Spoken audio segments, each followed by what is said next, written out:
It's that time of year again, the start of the baseball season and basketball's home stretch. Goodyear knows that performance is everything, whether it's on the road or on the court or field. So when it comes to choosing tires, let Goodyear.com help you choose what's best. Goodyear, more driven. Hello. Cass, up, it's Cass? me, Ohm. Omi Om. Hi, Cass. Huh, not all Asians sound alike. It is your friend, Ohm Youngmisuk. That's not your... No. Omi is a different level of, I know Omi. I know my Omi. Don't you know Cass. when it's Ohm, I love salt and pepper and... I would never say I love salt and pepper. Or pepper. Yeah. Ohm's apparently going on an outlet and did not invite any of us. I'm literally going to get these pairs of, I've been wanting these pairs of Roger Federer Jordans that they released like a year and a half ago, and then they apparently like sold out, but now all of a sudden they're showing up sporadically in outlets around the country. And I just saw that somebody posted a picture that it's in San Clemente, so now I'm like, okay, I'm going to make that drive. Well, I don't even know what those joints look like. They look like, Cop me a pair. Cop me a pair. What size? Here we go.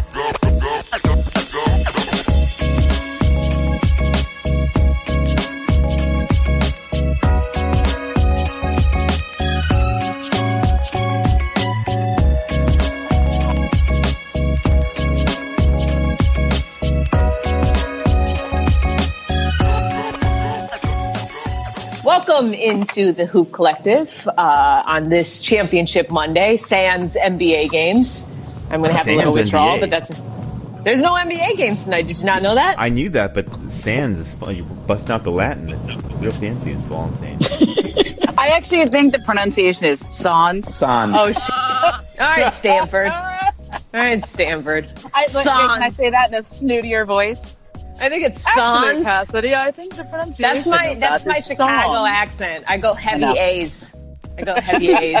Sans NBA. That beautiful voice you hear is Ramona Shelburne in the LA streets on the 101 or 110. 110. The 110. And Make sure you add the in front of the numbers. Yeah, That's right. That's exactly right. And a new Californian, and filling in for Chanae, who's getting her swole on. The Ohm Youngmisuk. Thank you for joining us today, Omi. Thanks for having me, guys. Hey, so you guys, I am the minority here, huh? Yes, you are. How does it feel, Ramona? How does it feel? It's kind of. I think I kind of like it. I am enjoying this newfound perspective. Maybe it will help me to be a little more woke. What do you think? Well, Right? Ramona, you are kind of like an honorary Asian, I guess. You did go to Stanford, so you probably are Asian just by that standpoint. See, and that is the kind of joke that you can make, and I cannot. Yes, exactly. By virtue of my minority status on this. What was your podcast called when it was the Asians podcast? Fresh off the bench. Fresh off the bench. But you know what? Almost a revival. I'm the only one who can make both Asian and white people jokes. Yes. So really, I'm winning. Anyways, so sans NBA tonight, but we're not short of stuff to talk about. So what do you guys want to talk about? What you got? What you got? Oh, anyone have anything? Ramona, what are you hearing about the latest Hay Watch? Did you guys were you on the jump today? No, I was not. I was hosting a radio show. He's just not playing, you guys. He's not playing. The Celtics will not allow this to happen. I understand Gordon is doing some nice videos for the Players Review, and they got a nice little business relationship going. It's great content. I enjoy it. But he's not playing. He had a broken ankle, and it was a really bad one, and he ripped ligaments and stuff. You can't... you could try to come back, if he had to, but I just don't think that's a good idea in the short He said the hope term. is still there. It's something where I'm really honestly not even thinking about it, but I know we're getting towards the end of the year. Something I'm still working towards. It's not just the videos. Television show. It's not just the videos, though. He's saying it. He's verbally keeping the door open. I mean, I like that he's doing it in the sense that it gives his teammates something to shoot for. okay, if they go deep enough into the playoffs, maybe he can come back. But I think they got bigger things to worry about, and that's one, is Kyrie Irving coming back, and when and in what condition will he be in after that surgery? Oh, you don't think the Celtics can go far with what the hodgepodge of I think they can win a playoff series. Going on here? I think they can win a playoff series depending on who the matchup is. They are hard to. I mean, they are gritty. They're sure gritty. fight. They got a lot of depth, but without Marcus Smart, without Kyrie Irving, without Gordon Hayward, I just don't see them beating the Cavs. I don't see them beating the Raptors. I don't see them beating. If some miracle they made the playoffs without all of those three guys, I don't see them beating the Warriors or the Rockets or whoever comes out of the West. I would be, the NCAA tournament you can win without stars, right? You can win by having a team that's played together for a long time and plays a good system, but that doesn't go in the NCAA. That doesn't go in the NBA. You have to have stars. I have a question here relating to this. Yeah. It's me, Youngmisuk. That's so racist, hon. All Asians don't just look alike. We all sound alike. What's your question, Om? Who is the easiest matchup for Boston, or who's the toughest matchup? Because we know that they're going to finish 1 or 2, and the Wizards, Heat, and Bucks are the most likely to finish somewhere in the 6 to 8 range. So yeah, I don't want anything to do with the Miami Heat. Nothing to do with Miami? Nothing to do with the Miami Heat. That is a gritty team that has a bunch of dudes who've been in the G League, and they got that G League hunger, and they got Spo's coach, and they got D Wade out there. I want nothing to do with them if I'm the top seed in the East. See, I don't. And spending an extended amount of time in the South Beach for the opposing team. Yeah. I don't. I say it again. I mean, maybe I'm a Washingtonian at heart, but I don't want to see the Washington Wizards in the first round. Especially if I'm a banged up Boston Celtics team and Kyrie Irving is not the same, and those other guys aren't back. The Wizards are your typical team, and they do this every year. They just kind of go through the motions in the regular season, and then they reset come playoff time. Mm-hmm. They're the classic team that loves to play up to their level of competition and play down to their level of competition. And so they are just getting John Wall back, and I do. Granted, they've had their issues clearly, and they do have chemistry issues, but it wouldn't surprise me one bit if they got their act together and really gave a team all types of fits in the first round and a real serious scare. I guess I'll just, say the Bucks because they're what's left, and I'm scared of Giannis anyway. But I don't. And Jabari Parker with 35 and 10 the other night. Yep. Yeah. But my heart's not in that. I don't know if I would really pick the Bucks in a series over the Raptors. Maybe the Celtics, depending on what the deal is with Kyrie. It's funny. Like the Bucks if Kyrie's not back by the first round, you would still you're not worried at all about the Celtics against the Bucks. I wouldn't be worried against the Bucks. I think the Bucks have some. The Bucks are a really frustrating team. Yeah, they are. Like Giannis is terrific, and then he goes stretches without getting the ball. They don't play defense the way they want to. They seem to lack a toughness. I was around the Bucks this weekend because they were in LA playing the Lakers, and a lot of the people I talked to on that team, they just they didn't have the same type of confidence that I heard from them a year ago when they went into that series with Toronto and felt that they could give Toronto. They felt legitimately they could get by Toronto. And look, they did put a scare in Toronto. And I think they feel that if they face the Raptors again this year, they know that team really well. And, listen, with the Raptors, if you're able to steal one of those first 2 games in Toronto, all of a sudden things get a little tight in Toronto. You know what I mean? Because they're a team that when adversity hits, sometimes you wonder if they're going to be able to handle it.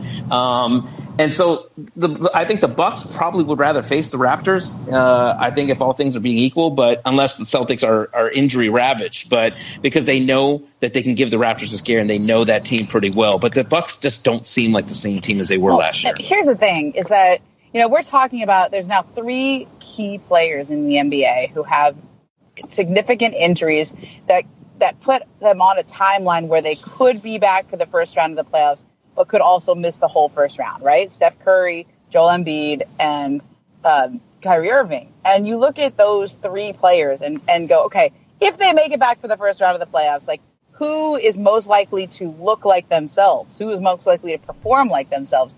Joel Embiid may not look like himself because he'll be wearing masks, right? Which will be awesome in so many ways, right? Oh yeah, he's going to fully embrace long dog mask. Oh yeah, that's going to be awesome. But like he had a broken face. That is terrible, but it's not necessarily going to keep him from playing the way that he does. Steph Curry and Kyrie have significant knee injuries, and I don't know if we've talked about this enough, but which is interesting because the Celtics weren't saying it was significant. They were just saying it was up. It was sore. But I mean, anytime you have surgery, and especially on a body part like the knee, right? This was a wire that had been put in when he broke his kneecap during the finals a couple of years ago, and it was causing irritation. But I think he still needs another bigger surgery to like repair the fundamental problem. This will just give him some release. But anytime you have a surgery, it takes months to fully recover from it because you have scar tissue, you have inflammation, you have all these other things that are affecting that. And now Steph had an actual MCL issue. And the last time Steph had this same issue, the MCL, he was not the same guy when he came back. This was the 2015 finals, and like Steph Curry couldn't turn the corner. He did not have the same that was as much the reason why the Cavs won that year as the Draymond, kick gate. Very much so. Yep. So to me, it's like, people can come back faster. Maybe both of them are back to the first round. Maybe they both missed the first round and they're back in the second round. But when you're coming off knee surgery, like that's just not something you come back from right away on a fast timetable. I mean, I know we're seeing John Wall back, but he was out a significant amount of time there. Like he took his time coming back from that because that's what you do coming back from that kind of a surgery. Yeah, like the new term, right, and is minimally invasive, right? Isn't that what they all use now? Yeah. Which certainly makes it sound less serious, but like you're right, Ramona. Anytime you cut open any body part, it's going to take a while to come back, and so, or even when you don't, like for example, the sprained MCL. I mean, Lonzo Ball had a sprained MCL that kept him out for like 15 straight games. So. And look, Lonzo Ball, Steph Curry, not the same guy, but it is still a shifty point guard that needs to rely on their quickness and movement. Right. And when you're talking about even I've heard players just talk about when they get their knee drained, which is minimally invasive. It's just a needle and they suck out the fluid. But I've heard players say that even after that, it's just weak. You think about it. You think twice about it. And, at that level, at that speed of the game, like you can't be thinking about your knee like that. Yeah. So did I answer your question, Han? Sort of, but I kind of want to ask the same thing about the West too, because like the Rockets, Warriors, and Blazers are pretty much locked into the top 3 spots. And the bottom is like the complete opposite. I mean, my goodness, that bottom of the Western Conference right now, I watch it every single day, every single night in the NBA. It's like they put all the numbers in a lottery machine and like 4 balls get spit out and those 4 teams are in the playoffs and the other ones it's unbelievable how much this changes night to night, game to game. Like right now, okay, this is Monday afternoon, so there's no games tonight, so we can safely say the standings will hold for one night. But right now it would be Oklahoma City and San Antonio in the first round of that 4 or 5 game, right? The Pelicans have fallen all the way to 8th, which means that they would be opening up against the Rockets. That is not the matchup anybody wanted to see, right? And the Denver, I think if Denver wins out, they have a tiebreaker, so they could still be getting into there. Like why don't you want to see the Rockets and Pelicans? No. If you're the Pelicans, you don't want to see the Rockets. That's right. Oh, yeah. That's what I'm. If you're the Pelicans, you have a choice between playing the Warriors without Steph Curry and the Rockets at full strength. I want nothing to do with Houston. Well, I think if you're that's that easy of a decision to make. Like, I think if you're one of those teams, Warriors, you want number 6. You want to face the Portland Trailblazers. That's right. And then, not to take anything away from how good Portland has been and how good Dame has been, but obviously that's a team that's not used to advancing in the playoffs, going deep. So, like, if you're the Utah Jazz or you're the Minnesota Timberwolves or even Oklahoma City, who's in 5 right now, you probably want to face Portland in that first round, and then you don't have to face Houston in the second round.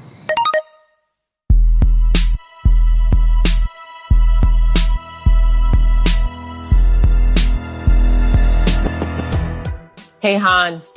Hi, Cass. It's Ohm. It's not Ohm. Don't. I gotta tell you something. I'm a little down in the dumps. What? Yeah, because I woke up on April 2nd, and this weather still be fooling me, man. Well, what's the weather like out there? Snowing. What? Like white out. Okay, I got a question for you. This is real talk.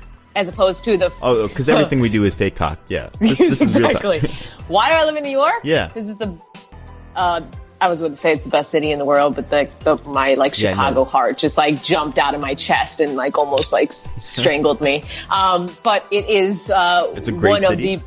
It's one of the best cities in the world. It has terrible weather. Yeah, but like I said before, I'm from Chicago. Okay, I know this weather, and so it's like it would be like saying you've spent some time in Los Angeles, you've seen what the weather's like. It's like having filet, and then they're like, go back to this ground chuck. And then you're like, the ground chuck is good though, because I grew up eating like Spam or something. I used to eat Spam though. That's another Asian thing. Yeah, Spam and rice. Great. Yeah. Fry that up. It's not great. Let's not get crazy. No, it is. What's wrong with it? It's not. No, it's not. It's not like the Goodyear tire of meats here. Because Goodyear Tire strives to make tires that go further, faster, and longer. They're inspired by those who put in the work and effort needed to succeed. So, not the Spam. Goodyear Tire is not the Spam of tires. What it is the filet mignon of tires. It's the Los Angeles of tires, is what you're saying. No, just chill out with that. Los Angeles is not the best. No. Los Angeles weather's the best. Yeah, but you guys have some like crazy stuff happen. Yeah, like car chases. You guys have, fires and mudslides and all type. Oh my, all of that. Mountain lions. Ohm is out here. In New York, it's like we can put the filet mignon of tires to good use. When it snows like it did today, I can feel safe on the roads because when it comes to choosing tires, choose right at Goodyear.com. Goodyear, more driven. I mean, do the subway tracks use Goodyear tires? Because no one drives out there. Everyone takes... No, it just the Goodyear the subways just kind of ride along the rats. Like the rats just carry the subways. Oh my god! And they're like super rats ever since Hurricane Sandy, because Hurricane Sandy like came and like killed a bunch of rats. And so the ones that survive are like Splinter, like on steroids. God. Holy crap! Yeah, so they basically carry the subways. So they're very efficient. They're like the filet mignon of they're the Goodyear of subways. Because when it comes to choosing tires, choose right at Goodyear.com. More driven. These are great. We should do a podcast of all ad reads and no actual talk. Exactly.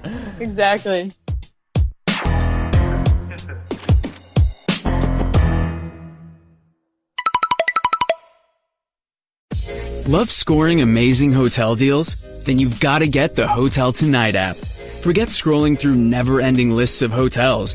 Hotel Tonight shows you a select list of incredible deals at hotels you actually want to stay at. And even though the name's Hotel Tonight, you can book up to 100 days in advance in top destinations and up to a week in advance everywhere else. Want to get those deals? Yeah, you do. Download the Hotel Tonight app now.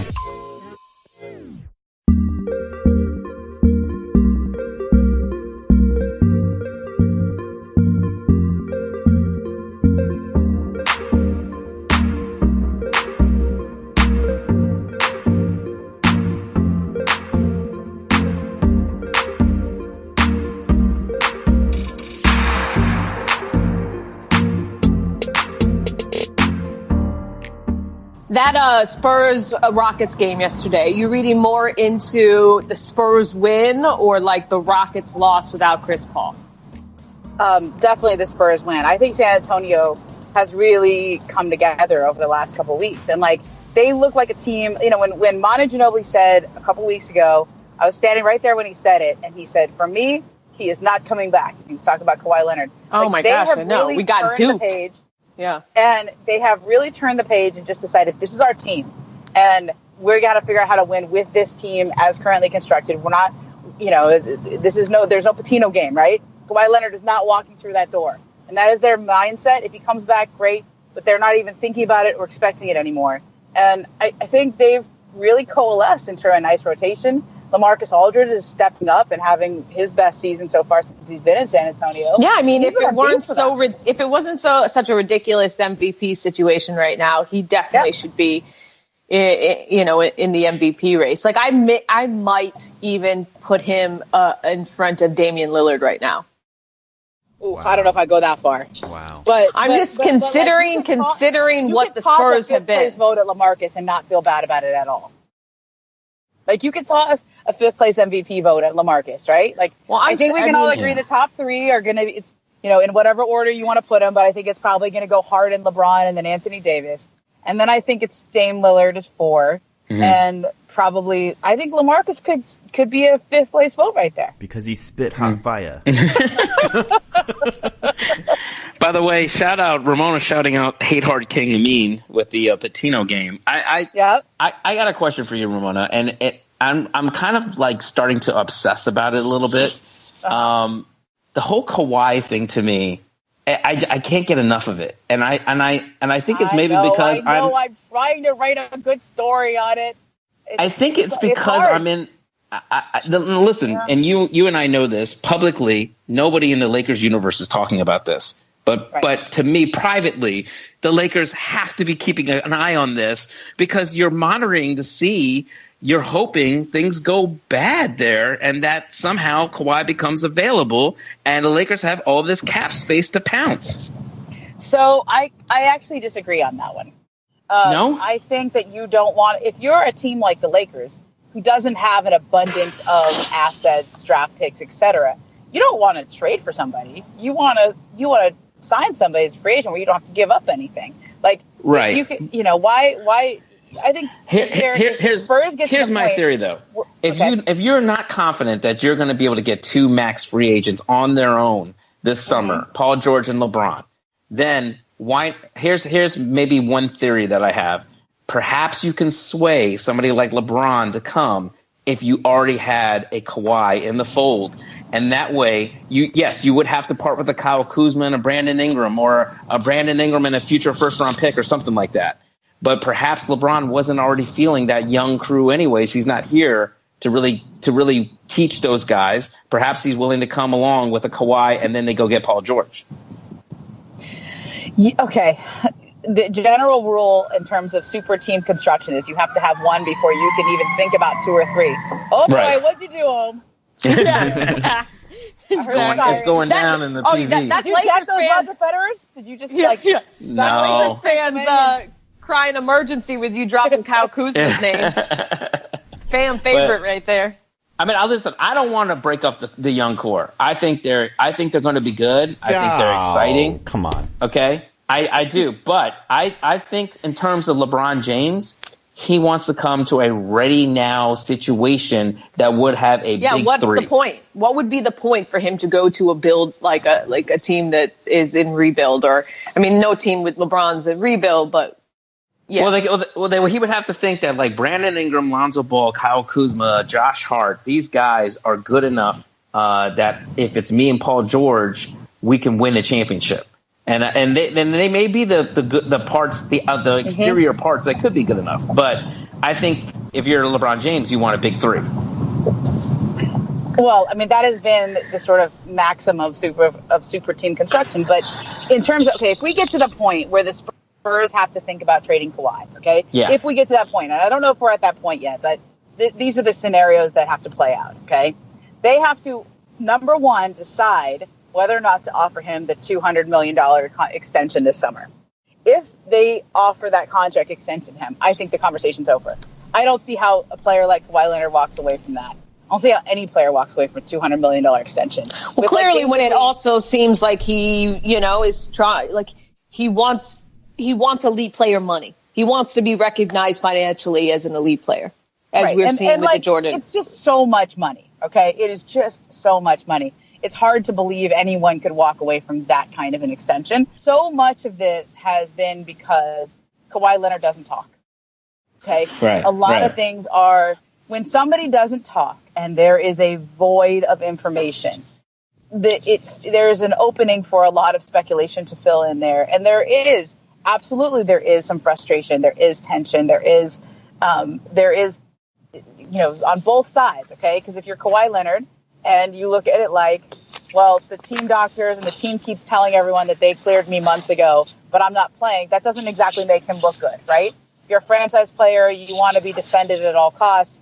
You don't want to have anything out there that makes it seem like you're not playing for the right reasons, right? Like if he's sitting out and he's legitimately injured, which he is, then you just want to be defended. You don't want it to always be seen as his group, his doctors, etc., which is what the Spurs continually say. Greg Popovich, but the Spurs are not that type of organization to put one of their players out to hang. They're usually the kind that protects their players. Right. And on top of the fact, Greg Popovich says his group, quote, his group, which is saying, in other words, not the Spurs group. So here's the interesting thing is that like the three people kind of giving us a little something to chew on that there are grievances are, the big names, the people who have been the cornerstones of that franchise and people who could be on their way out, namely Manu Ginobili, Tony Parker, and to your point, a little bit of Greg Popovich. I mean, with Manu basically saying like,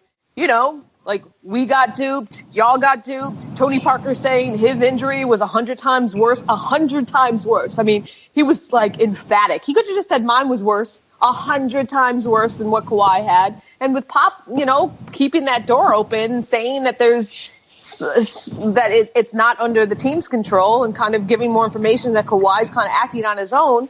I don't know. It's an interesting dichotomy with, the old regime of the Spurs, but then you have Danny Green on the other side saying, tweeting out that there was no tension in their team meeting. So I want to do a little bit of gross speculating and Ramona, do not answer this because I don't want you to be aggregated and then mischaracterized.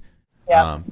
I'm assuming you don't have deep insights into this situation. Cassidy, I'm assuming the same. So aggregators, keep that in mind. This is just total rampant speculation. If Kawhi Leonard does not play for the Spurs again this season, does he play? Is he in a Spurs uniform at the start of next season? Cass? Man. I mean, this is total speculation, as you said. Yep.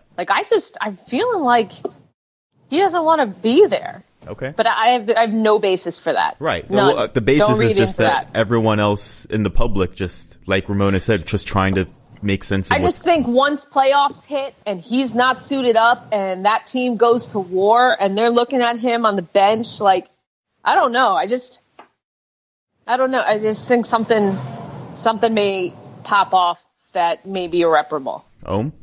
Gross speculation. Again, with the disclaimer that this is all pure speculation on my part. Normally, I would say that he's going to remain the San Antonio Spurs just because that organization finds a way to keep his talent. But I guess in all my years of covering the NBA, when you usually start to see tea leaves like this, where there's some sort of drama coming out, it usually doesn't, it usually leads to something where it doesn't end nice. It usually is a divorce. And so in this case, and especially when you have an athlete who doesn't talk like Kawhi, but perhaps maybe his people or his party feels underappreciated, then that usually means that they want to be somewhere else. The money is ridiculous, though. And I don't know, in the NBA, it is always hard for a player to give up that kind of money, but perhaps that's not important to Kawhi. Maybe what's important to him is his happiness. Right. Wait, are we even taking the other side of this equation? Are we 100% certain that the Spurs are going to offer the max? It's not the exact same scenario, but the last time I recall where something akin to this happened was with the Thunder and Harden, where they wanted him to take a certain number and he vacillated, and then before he could even make a declarative decision, they're like, okay, we understand the situation. We don't want to lose any leverage, and we're going to pivot to something else entirely, which, ultimately worked out fine for all parties. But it sort of feels like that's the kind of brinksmanship that San Antonio is playing with. Ramona's right too, though. Like if the Spurs know that Kawhi is not going to be the same guy, on top of that perhaps maybe they feel his people is a headache, who knows, right? Why would they want to invest all that money in him? Well, that's the question. Yeah. Because he's Kawhi Leonard. Because he's really good. Like, we forget how good this guy is. I know. He's a top 5 NBA player. Some people were arguing he was number 2. Some people were arguing he was the second best player in the world because he's a two-way player. I just find it really funny because it's like I think a lot of this though is just communication and because like if the answer to the question ends up being, oh, he was legitimately hurt and he had an injury that was really tough to diagnose and treat because it was a complicated injury and that's why he sat out all year, and then this year he signs that extension, comes back next year and has a top 5 NBA player type season, we will forget this whole season. We will forget this whole drama, right? That could be the answer. But will Kawhi, speaking, in how the Spurs have handled his injury? I don't know. Generally speaking, players sit out because they're hurt, right? Like, especially top flight NBA players, top 5. Like, if Kawhi didn't want to be there, all he has to do is say, I don't want to be there. Like, isn't the most logical answer that he is actually hurt? Isn't that the most logical answer to the situation? Yeah, but like you said, he doesn't talk. So how do we know? Yeah, and even like the biggest superstars that when they don't want to be somewhere, they don't necessarily say it. They have their people say it for them, which go through the back channels, which ends up coming out like a story like this. I mean, it makes me feel better that Cassidy and Ohm feel this way because like safety in numbers and I can hide behind them because like I feel the same way because if you take the name San Antonio Spurs off of this story, I feel like if you just read the components of it 9 times out of 10, you're like, oh, this is irreparable. That they're going to have to trade that guy. But purely because it's the Spurs, we're like, oh, I don't know. Maybe it's not that big a deal.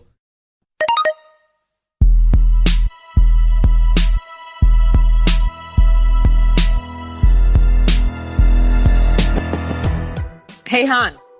Hi. How's your crew out there in LA? The crew of like one, like me, because I'm looking for a crew. You're looking for a crew? I'm looking for a crew. You don't have anyone helping you? I roll on my own. You do all of this. You are the master of the Hoop Collective pod, and it's just you? Yeah, it's the collective is a name thing. I'm the hoop part, the singular. You know what you gotta do? You gotta recruit some people.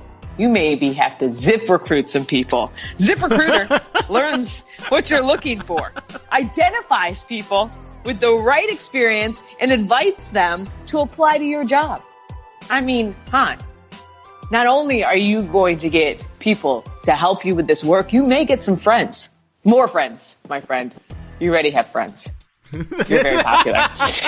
In fact, 80% of employers who post a job on ZipRecruiter get a quality candidate through the site in just one day. Like, you could have friends to have drinks with tonight. I don't feel great that you keep on just saying that I need friends. No, look, the right candidates are out there.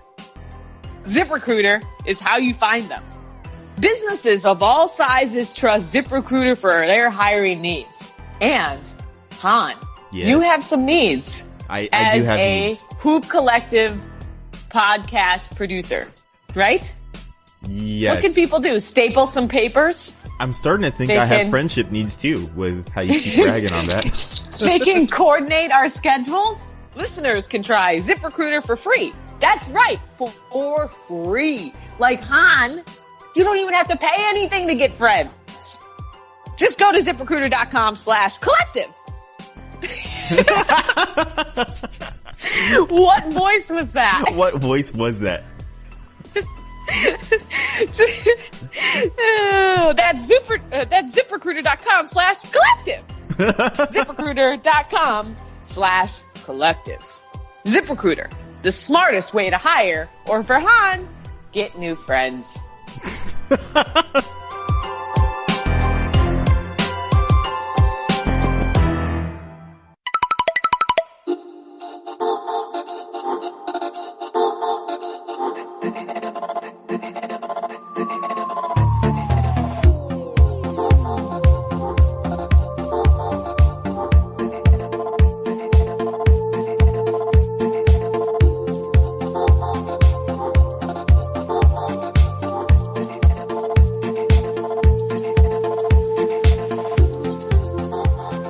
Well, because everything's so secretive at the Spurs. What would have been the odds? What would have been the odds preseason that the Spurs would have the most drama this season? Like none. I don't know. I mean, I guess you could say the Cavs are up there, but like that's also expected. I think the Cavs will beat them. It's like people. Yeah, you're right. people become obsessed when you see a winner like the Spurs, or for example, the New England Patriots. When you start to hear that there's rumblings of trouble with Tom Brady and Bill Belichick, it's the same thing with the Spurs because the Spurs and the Patriots are so similar as far as their winning. I'm not talking about all the other stuff that came with the alleged cheating and all that stuff. No. But what I'm talking about is you have two organizations who have won for so long, who have gone about things with their particular way. We got the Patriots way and the Spurs way, that when they finally have trouble that comes out, all of a sudden it's like, let me trouble ask. in paradise. Okay, so Ramona's going with the Cavs, but higher stakes drama, in your opinion, Ohm, the Cavs or the Spurs this season? Because you could argue that, all right, with the Cavs, they've had a lot of drama, but like at least they're still considered somewhat favorites in the East behind LeBron James, who is fine and happy and having the best season of his career.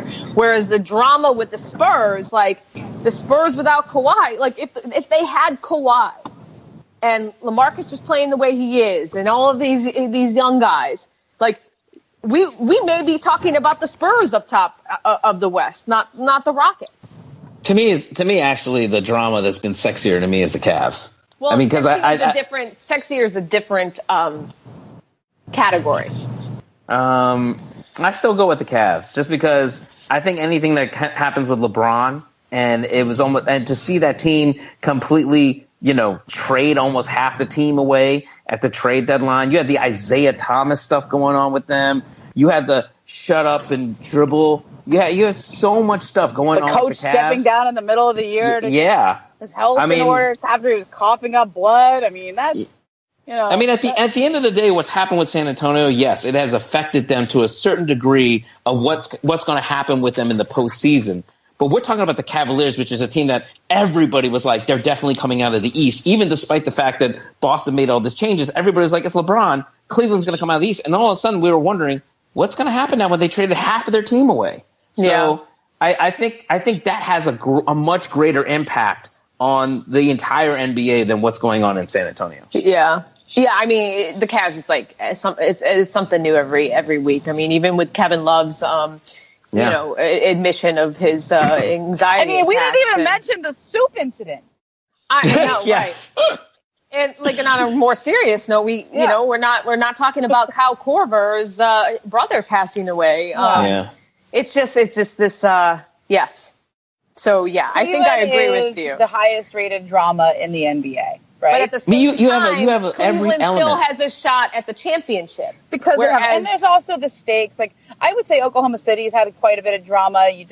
It hasn't exploded, but that's been a really interesting story to follow this year in terms of how they have fit together and not fit together and what the implications of that mean. Right. I think the Spurs, though, I would say they're right behind the Cavs. Ooh. Just and partly the reason, though, is just that we don't hear from Kawhi. So we have to hear from LeBron every day, and it's an interesting counterpoint in that Kawhi has never taken that mantle in terms of face of the league, where the faces of the league talk to the media and say a lot all the time. They see themselves as representative of the players' voices. They see themselves as big characters. Kawhi is a man of action, right? He's not a man of words. He's just somebody who plays really hard and lets his performance speak for him. But when he's not playing, you just kind of see him sitting at the end of the bench in street clothes every night. And if we played a soundbite of Kawhi right now, do you think you could recognize his voice? No, I don't even think I would. And I've talked to Kawhi in other settings where he is actually somewhat. He does talk. It's not like he's not a talker. He's not particularly loquacious. Okay, he's not a chatterbox, but he is capable of that, right? So it's not like he doesn't know how to express. He just really doesn't see any benefit in expressing himself. But that's through the media in that way. But I think that's all kind of feeding into some of this, which is that you are one of the top 5 players in this league. You are that big of a star, and yet because you don't have that social media presence, you don't have that you don't have that voice in this league, people don't really know what to make of you. They don't know how to treat you. Well, we've been pretty loquacious on this pod so far. I love that SAT word, Stanford. You're really showing up. I like that word. Isn't that a nice word? It's a nice word. It feels kind of like my dad grows loquats in the backyard. I may or may not have had to Google it, but don't judge me. Don't judge me. like my dad grows loquats, and you have to peel the skin off, and they're really nice. They're like kumquats and an apricot put together, and they're like loquats. And loquacious just came out of my mouth because he just brought over a bag of loquats the other day. So other than that, I stay away from big words like that. It's a delicious word. It's a delicious word. But it's also, it signifies the end of this because we were tending to talk a great deal. Semicolon talkative. That's what happened. So, and Ohm needs to go and get his loquacious to this podcast as and as I don't know how to do those. I wasn't very good. My SAT scores weren't high. See, man. See, that's the. Never mind. All right, there's a joke in there, but I'm not allowed to do the Yeah, no, you're exactly. Joke. Andrew, any one of you want to make the obvious joke there? That's the half white. Well, no, I'm the anti-Asian because I'm actually bad at math and my SAT scores were horrible. Mine were too. Mine were too. But my ACT scores killed. Just saying that. I didn't have to take the ACT. Yeah, I know. I think it was only an Illinois thing. We didn't do ACT out here. Anyways, hit me up with those Federer Jordans. Okay. We'll look for it on the gram later tonight. Right, and Momo, be safe on the road. Han, I don't know what you were on today, but I kind of liked it. Keep bringing it. I did. And we're done.